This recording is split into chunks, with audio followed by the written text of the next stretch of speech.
to the church a year ago, welcome home, Yes. and am truly living my faith for the first time. Unfortunately, I've found myself faced with a great deal of misunderstanding and at times anti-Catholic arguments and comments.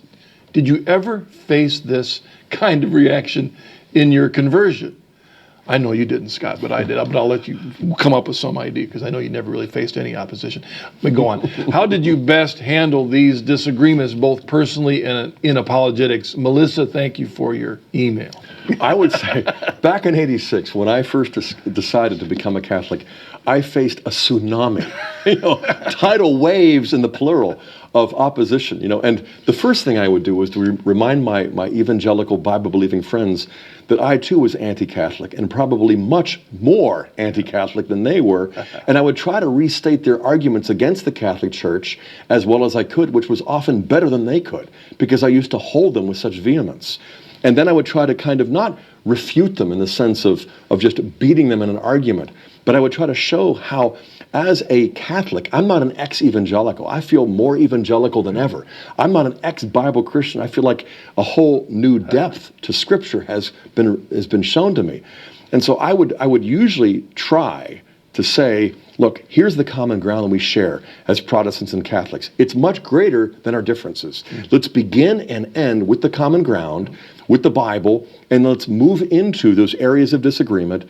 And I'll try to address your differences from my beliefs in terms of what we share in common. Because so often I found in conversations, this not only fosters friendship and keeps ties from being broken, but it also shows them that it isn't something that requires the abandonment of all of the truths that you came to cherish as a Christian. It means that you're just taking them, and it's not subtraction, but addition. You're just discovering that they lead to even deeper truths about Jesus and the sacraments and the church as the family of God and so on. All right, thank you. And for those that are dealing with some of those issues, I would recommend Reasons to Believe, because that's exactly what you deal with in that book. Indeed. All right, let's take our next caller, Diana from Massachusetts. Hello, Diana. What's your question? Hi, Marcus. Hi, Scott. First, Scott, I just wanted to say awesome conference this past Saturday at St. Joseph's here in Charlton.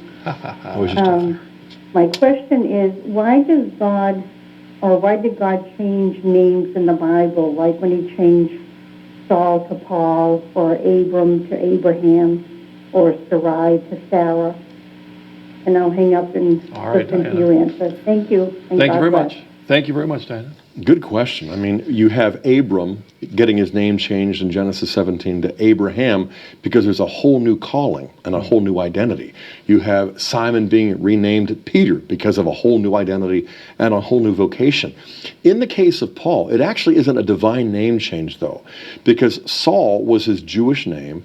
Being a citizen of Tarsus automatically conferred Roman citizenship upon him. And so Saul is a Jewish name in Hebrew, but Paulus is the Roman name that reflects his own Roman citizenship. And even though God didn't change his name from one to the other, God most certainly did use his Roman citizenship as well as this Roman name to launch this man to be the apostle to the Gentiles, not to the Jews.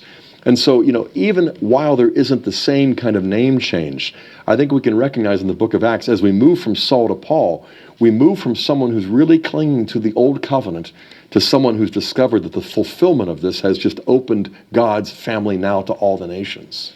All right.